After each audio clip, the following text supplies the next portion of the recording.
Today we have Mr. Donald Thomas with us here at the Tea Firm. He took some time out of his busy schedule on this cold Tuesday morning. So I just want to thank you, Mr. Donald. And can you just tell our audience who you are? Well, I've said who you are, but tell us what it is you do here in Lake Charles. So my name is Donald Thomas. I'm the owner of Southern Touch Entertainment, an event and concert promotions company here in Lake Charles, as well as I'm the executive director of the Black Heritage Festival of Louisiana. Name, I actually ran across your name was during the or right after the protest for George Floyd that was held here in Lake Charles. Mhm. Can you tell me a little bit more about that and what prompted you to take the initiative to because it's my understanding you were kind of the one that organized everything. Is that Yes, correct? ma'am. Yes, Okay. ma'am. With the police brutality, the killings of so many of African Americans by police, um, the George Floyd thing was really like the straw that really broke the camel's back for me, in the sense of I was so agitated, I was so angry, I was so frustrated. I felt very much disparaged, like most people feel like during this time. That it was hard for me to think, or to even like really calm down. You as an African American, especially African American male, you feel a sense of anger, but then simultaneously you feel hope, like you feel fear, like you feel like hopelessness. And Did you all experience a lot of pushback from people in the community that aren't black or aren't people of color during that protest?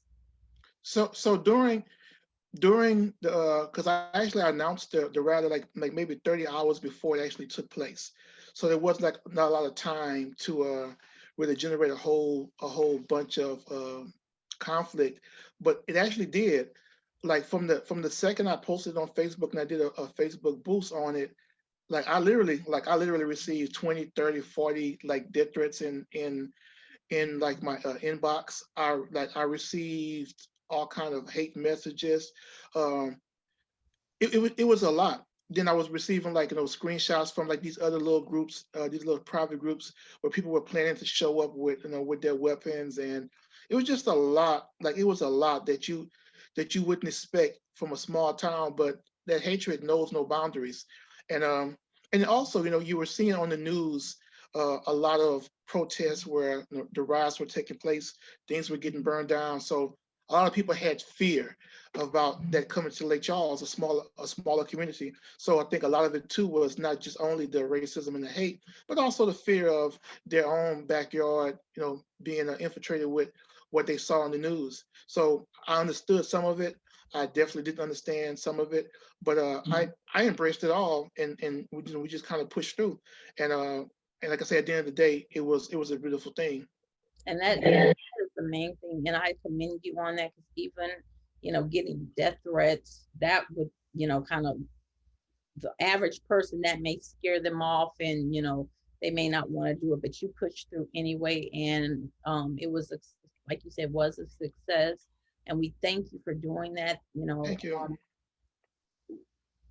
It helps to bring awareness to Lake Charles. I moved here probably in the fifth grade, I believe, and I hadn't really experienced. My parents were in the Air Force, so I hadn't really Mhm. experienced a lot of racism, direct racism. Let me say it like that. So when I came here and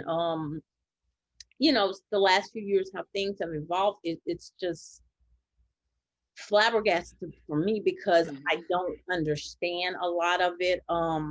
Now speaking of that, I you are familiar with NFAC. That is someone Right. that I started following when they came out to Lafayette, Louisiana. I did attend. What do you think? Because I've heard a lot of people on both sides of the coin that really feel like they're a threat and they're promoting hate. And what are your feelings about NFAC? Me personally, from my research, and the people who I know, like in the organization that I've talked to, and like really listen to like Grandmaster and his message, whatever. The first thing is I find them to be very intelligent.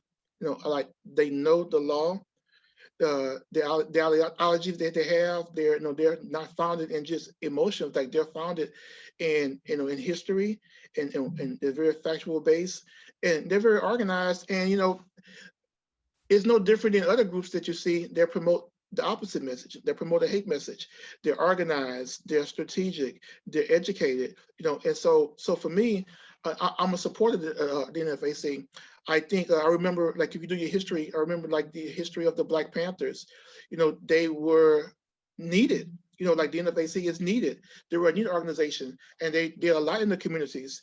And unfortunately, in America, when you start seeing weapons and start having heated conversations, that's a part of American history and American culture. America was built on that. America was built on arms and conflict. So for me, their message, I agree with their message.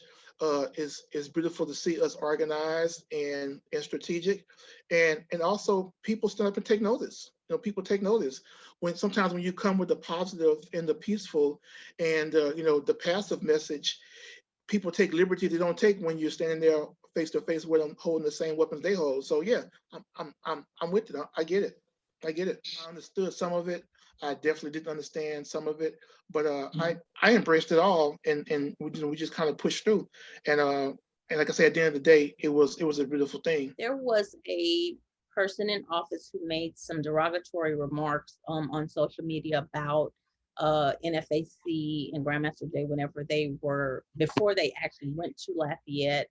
Um, and I was kind of disgusted and disappointed with not only the comments, but the fact that there was really no apology made. There was no disciplinary actions made, and this person was actually voted back into office. Hmm. So, with that being said,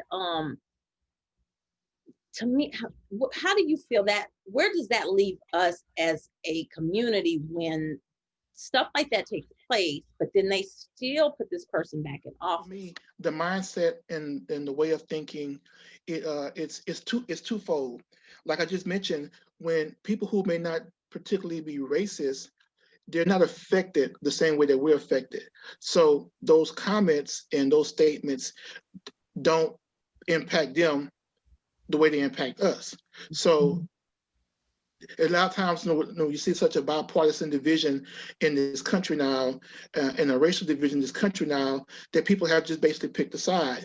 But they've always picked a side. The difference is the second part of the conversation is we're currently under an administration where saying those things, they have a liberty and a freedom to say what they've always thought. So now it's become cool to say it. Now it's like, hey, you're given a green light now to say how you really feel, to act how you really want to act. But it's not new. It's just been green lighted. It's been gaslighted. It's been promoted as recent as the rally just where they attacked Capitol Hill.